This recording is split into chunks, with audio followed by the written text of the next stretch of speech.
Hey guys, welcome back to some more AFK Arena. Today we're over on the YouTube account and we're going to be looking at the Nightmare Corridor and the guide that is up, guys. It came up a couple hours ago, so you can see we have a very short-lived time. We have just over 12 hours till this is done with, of course, the brand new boss, which is really cool. It is the mirror boss right here, the Parallel Illusions with the Mirror Demon. Let's go ahead, hop over, and we'll take a look at this guide. All right, guys, so here is the guide, and I wanted to show it to you this way. I do have it translated over on my other screen, but I wanted to go through and kind of see, because it does block out a lot of the words, the pictures, things of that nature. So looking right here, guys, we do have the awakened version of Athalia. She is going to be the #1 priority that you're going to be building out, or that you're going to be borrowing, looking at the mercenaries, followed by the awakened version of Leica, Liberta, and then we do have Baden.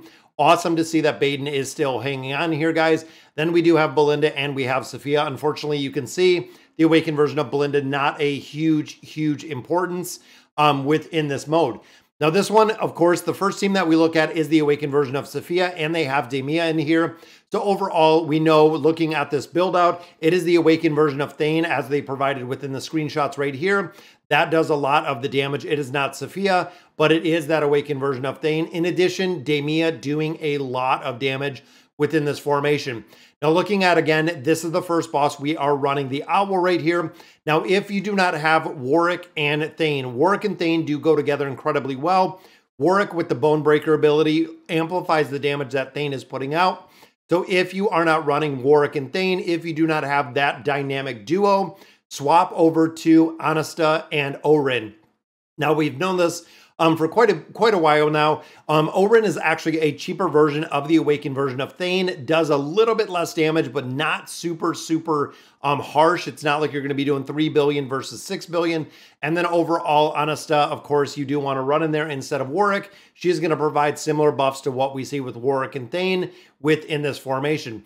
Now, of course, that is going to change up a little bit, guys, because you're also losing the SP effect of that awakened version of Thane, and it will actually switch over to running Sophia's, which isn't too bad, but overall, you will see a reduction in damage. Now, looking at a couple of the teams down here, if you don't have either of those heroes, this is actually the substitute. Again, looking at the translation, if Team 2 has Little Witch, Zishina can stay in Team 1. So again, they do call the heroes a lot different names in this one, but this will actually be the formation that you'll be running.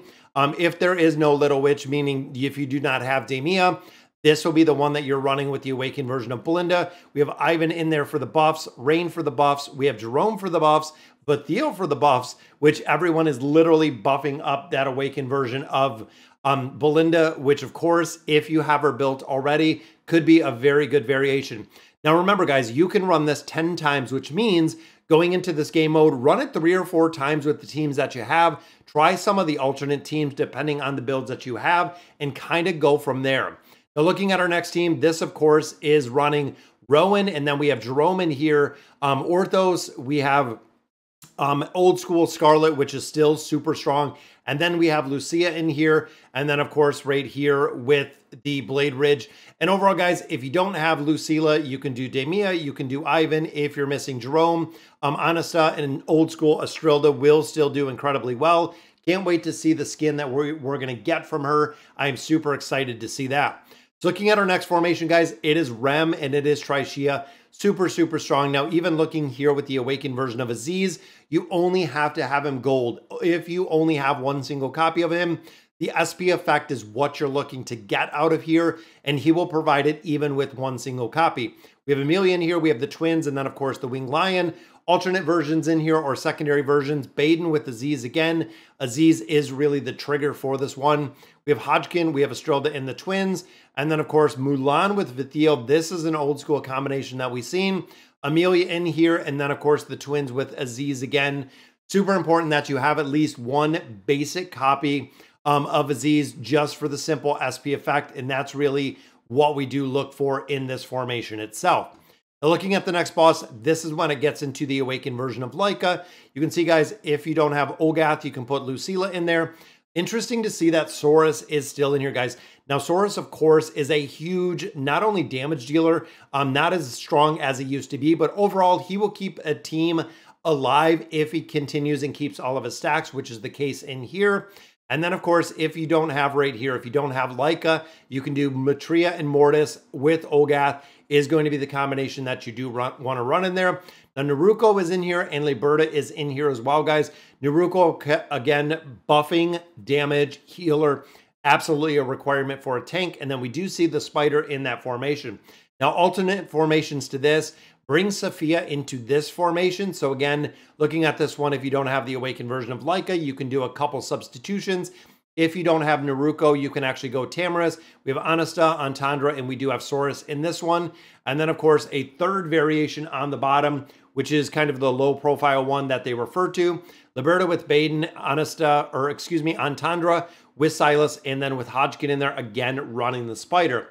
Now, looking at the next one, which is the Sacrifice, you are trying to get a level 18 right here with our Fox Fatale. If you don't have 18, look at 15 with Belbello, or look at either using either one of these pets, the Savage Souffle, or I'm drawing a blank on his name, I believe is the Radish.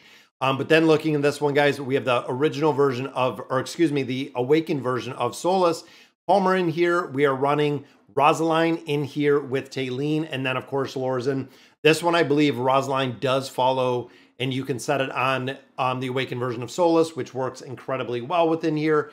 And then, of course, looking at the next comp, this is kind of a unique one. So this is where the awakened version of Athalia comes in. This is one of the big reasons, guys. When you look at Criseo, when you look at Scrag, Scrag, of course, has to have that 9 of 9 furniture for the Invade, which is going to amplify the damage and energy regeneration that you have of the awakened version of Athalia. Bathiel is going to do the same damage and a buffer. And then, of course, Anasta is going to be a debuffer as well as a shielder. And then you have Talismane in there. If you don't have Criseo, Kren and Drez used to be the original OG within these formations. And since then, guys, Criseo has kind of replaced it. And then Anasta, we have Antandra, we have Warwick, and we do have Salakai in there, which is cool, guys, to see Salakai. But looking in here, you can see Criseo doing a decent amount of damage. Now, Criseo does require that 30330 build, is really the one that you want to. And then, of course, Scrag, you do want that 9 of 9 furniture, plus 20 signature item in there. And then Athalia, the awakened version of Athalia, is big as you can build her. And then looking down here, this is kind of the sub formation. And you can see this is running Buffer, Buffer, Buffer, Buffer, and Athalia in there.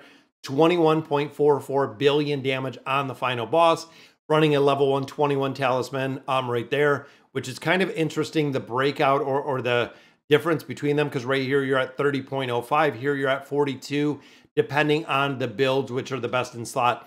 Now, a lot of this does also make a big difference on what teams that you're running within the formations, and where you are running and where you are parking which specific heroes that you're utilizing within AFK Arena. All right, guys, so that'll do it for today's video. Very cool to see that we're still getting some of these guides. I know they are not as in-depth as we've seen with Cursed Friends, but we are still seeing these come in. Again, these are from the Chinese server. That is why it is all in a different language. I do Google Translate it, but a lot of times like this, literally this first line on Google Translate is covered entirely by the words that are broken in here, and it's hard to really decipher what is going on. So again, guys, that'll do it for today's video. Let me know in the comments what you guys think, and as always, thank you guys for watching.